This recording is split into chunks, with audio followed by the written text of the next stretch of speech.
Bab 8. Pilihan Raya. 8.1 Perkembangan pilihan raya di Persekutuan Tanah Melayu. Apakah pilihan raya? Pilihan raya adalah asas berkerajaan sendiri dan memberikan peluang kepada rakyat untuk memilih wakil atau parti yang akan membentuk kerajaan. Pilihan raya di negara kita diadakan bermula dari peringkat Majelis Perbandaran, diikuti peringkat negeri, dan seterusnya pilihan raya Majelis Perundangan Persekutuan 1955.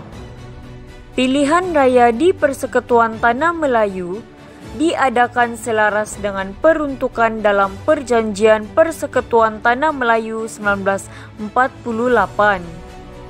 Kerajaan Persekutuan menubuhkan sebuah jawatan kuasa pilihan raya bagi Majelis Mesyuarat Perundangan untuk mengkaji dan membuat cadangan tentang perkara tersebut.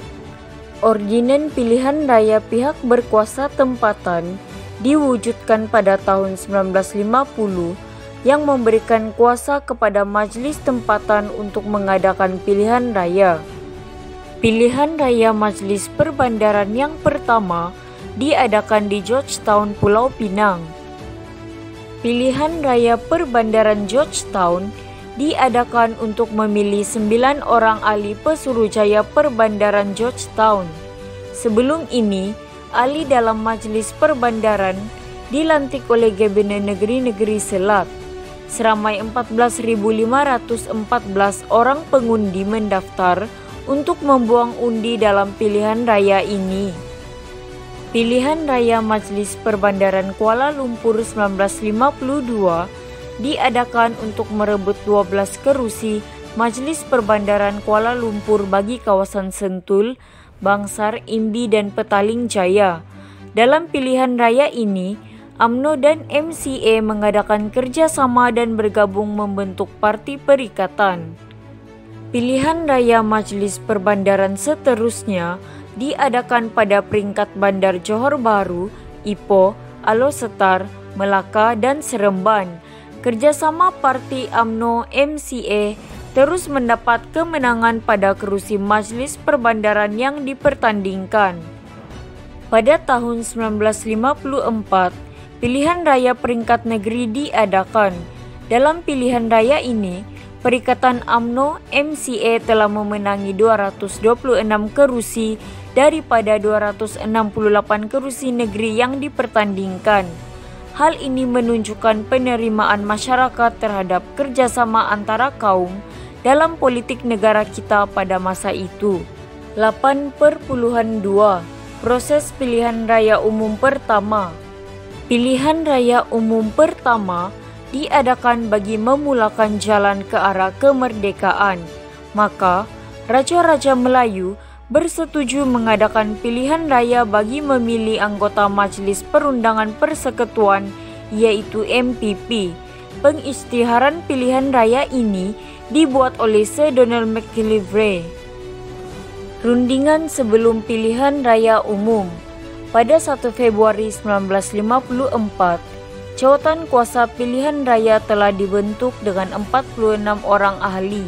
Tugas jawatan kuasa ini adalah untuk mengkaji hal ehwal pilihan raya. Jawatan kuasa pilihan raya ini telah mengeluarkan 2 bentuk penyata susunan MPP yang dinamakan bentuk E dan bentuk B. Persamaan bentuk E dan bentuk B ialah mempunyai seorang speaker. Selain itu mempunyai 3 orang ahli yang dilantik. Seterusnya mempunyai 11 orang wakil negeri. Berikutnya mempunyai 20 orang yang dilantik mewakili kepentingan tertentu. Seterusnya 3 orang dilantik mewakili golongan minoriti dan 2 orang ahli rasmi, yaitu Setiausaha Pertahanan dan Setiausaha Ekonomi. Perbezaan bagi bentuk E dan bentuk B ialah bentuk E mempunyai 60 orang yang dipilih melalui pilihan raya, manakala bentuk B mempunyai 44 orang yang dipilih melalui pilihan raya. 8 orang tambahan lantikan oleh Pesuruhjaya Tinggi. Selain itu, bentuk E, pilihan raya perlu diadakan tidak lewat dari bulan November 1954, manakala bagi bentuk B, tidak menetapkan tarikh atau masa tertentu untuk pilihan raya. Tunku Abdul Rahman dan Parti Perikatan memilih bentuk E, manakala jawatan kuasa pilihan raya memilih bentuk B. Tunku Abdul Rahman, Tan Cheng Lock, T.H. Tan dan Datuk Abdul Razak Husin berangkat ke London. Rombongan ini bertujuan menyatakan hasrat menentukan 3/5 bilangan anggota MPP. Tunku Abdul Rahman telah berjaya mengadakan rundingan dengan Oliver Littleton, yaitu setiausaha tanah jajahan British. Walau bagaimanapun, rundingan tersebut gagal mendapatkan 3/5 ahli melalui pilihan raya. Akhirnya, bilangan ahli MPP yang dipersetujui untuk dipilih melalui pilihan raya ialah sebanyak 52 orang. Proses pilihan raya Majlis Perundangan Persekutuan 1955. Proses pertama ialah Suruhanjaya penentuan sempadan kawasan ditubuhkan dan membentuk 52 kawasan pilihan raya. Selain itu, rang undang-undang diluluskan bagi membolehkan pilihan raya diadakan.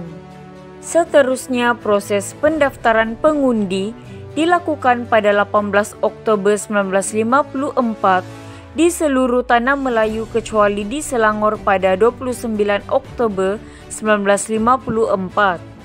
Berikutnya, proses penamaan calon. Seterusnya, kempen pilihan raya yang dijalankan selama 45 hari. Berikutnya, proses mengundi. Seterusnya, peti undi dibawa ke pusat pengiraan undi dan proses pengiraan undi dilakukan. Dan proses pengumuman keputusan.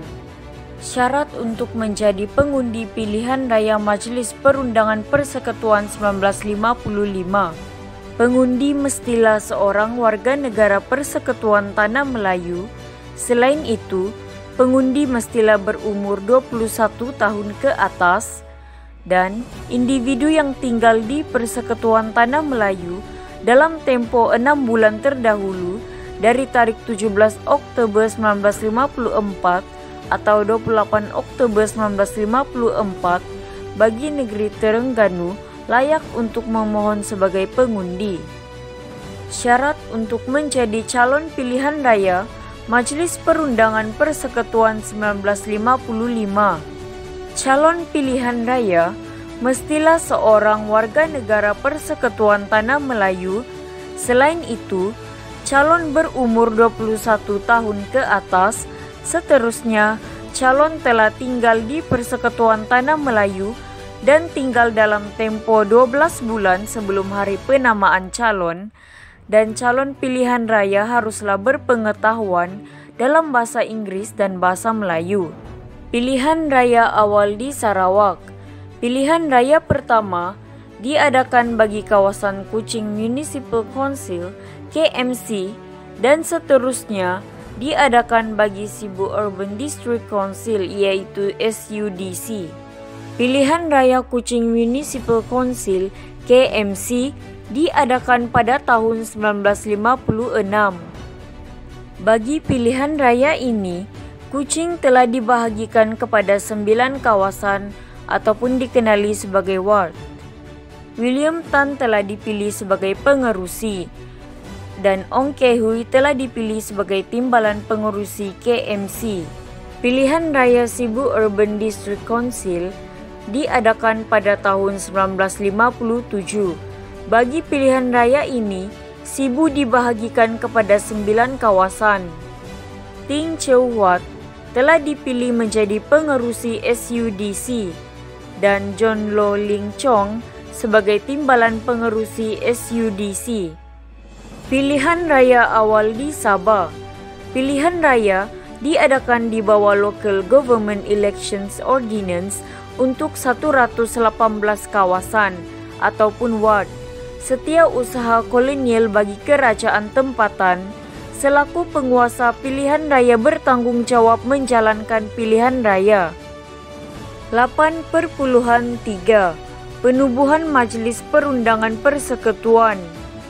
Majelis Perundangan Persekutuan 1948 ahli tidak rasmi terdiri daripada 52 orang, ahli rasmi terdiri daripada 11 orang. Selain itu, Ketua Setiausaha Kerajaan, Setiausaha Keuangan, dan Peguam Besar Persekutuan terdiri daripada 3 orang ex officio. Residen British mewakili 9 buah majelis negeri terdiri daripada 9 orang. Wakil negeri-negeri selat yaitu Pulau Pinang dan Melaka terdiri daripada 2 orang. Majelis Perundangan Persekutuan 1955 ahli yang dipilih melalui pilihan raya terdiri daripada 52 orang. Ahli lantikan mewakili kumpulan berkepentingan seperti keusahawanan, perlombongan, perindustrian dan pertanian terdiri daripada 35 orang. Selain itu, Menteri Besar mewakili negeri terdiri daripada 11 orang. Seterusnya, wakil negeri-negeri selat yaitu Pulau Pinang dan Melaka terdiri daripada 2 orang. Kesan penubuhan Majelis Perundangan Persekutuan. Kerajaan diketuai oleh Tunku Abdul Rahman sebagai Ketua Menteri dan akan mengambil alih tugas pentadbiran Tanah Melayu daripada Pesuruhjaya Tinggi British. Selain itu, proses pertukaran dan pembaharuan berlaku secara berperingkat dan mengambil masa. Pesuruhjaya Tinggi British masih memegang tampuk kepimpinan peringkat atasan yang menentukan hala 7 negara. Seterusnya, kuasa pegawai British kini beransur-ansur dipindahkan kepada rakyat tempatan. Namun begitu, masih terdapat pegawai British yang berperanan sebagai penyelia atau penasihat bidang keselamatan. Susulan itu, sistem ahli dimansuhkan. Berikutnya, keanggotaan MPP menyaksikan perkembangan penting amalan pentadbiran demokrasi di negara kita. Keadaan ini menggambarkan kejayaan kerajaan persekutuan yang dibentuk dan dipimpin oleh rakyat tempatan, manakala ahlinya dipilih oleh rakyat. 8.4 Peranan Kabinet Pertama Persekutuan Tanah Melayu. Kabinet Pertama 1955. Kabinet memainkan pelbagai peranan ke arah bekerajaan sendiri. Selain itu, memastikan pentadbiran negara berjalan lancar. Kabinet pertama dianggotai oleh 10 orang menteri dan 3 orang pegawai British. Senarai Kabinet Pertama Persekutuan Tanah Melayu. Tunku Abdul Rahman Putra Al-Haj sebagai Ketua Menteri, Datuk Abdul Razak Hussein sebagai Menteri Pelajaran, Datuk Sulaiman Datuk Abdul Rahman sebagai Menteri Kerajaan Tempatan dan Perumahan dan Perancang Bandar, Dr. Ismail Abdul Rahman sebagai Menteri Tanah dan Galian, H.S. Lee sebagai Menteri Pengangkutan, Sardon Jubir sebagai Menteri Kerja Raya, Viti Sabantan sebagai Menteri Buruh, Leong Ye Ko sebagai Menteri Kesehatan, Ong Yok Lin sebagai Menteri Pos dan Telekom, dan Abdul Aziz Ishak sebagai Menteri Pertanian. Peranan Kabinet pertama ialah membincangkan soal keuangan dan keperluan orang tempatan dalam perkhidmatan awam. Selain itu, menyambung sistem yang digunapakai dalam Majlis Mesyuarat Persekutuan yang berasaskan model Westminster. Seterusnya, mengurangkan kuasa pentadbiran British. Berikutnya, meminta kuasa veto Pesuruhjaya Tinggi dibatalkan. Seterusnya, membincangkan isu keselamatan dalam negeri dan pertahanan. Sebagai Ketua Menteri, Tunku Abdul Rahman bertanggung jawab menunaikan mandat daripada rakyat untuk mencapai kemerdekaan. Menteri Pelajaran, Datuk Abdul Razak Hussein berperanan penting untuk membina bangsa yang bersatu melalui sistem pendidikan. Seterusnya, Menteri Buruh Viti Sabantan pula melaksanakan tugas terawalnya bersama-sama dengan menteri lain untuk menjadikan perkhidmatan awam bercorak tempatan. Beliau mengurangkan pegawai Eropa dalam melayani civil service yaitu MCS secara berperingkat. Begitu juga Leong Yeko sebagai Menteri Kesehatan yang bertanggung jawab memenuhi manifesto Parti Perikatan. Beliau dikehendaki menjalankan rancangan secara meluas dengan meningkatkan mutu perkhidmatan perubatan dan kesehatan secepat mungkin dalam tempo negara menuju bekerajaan sendiri.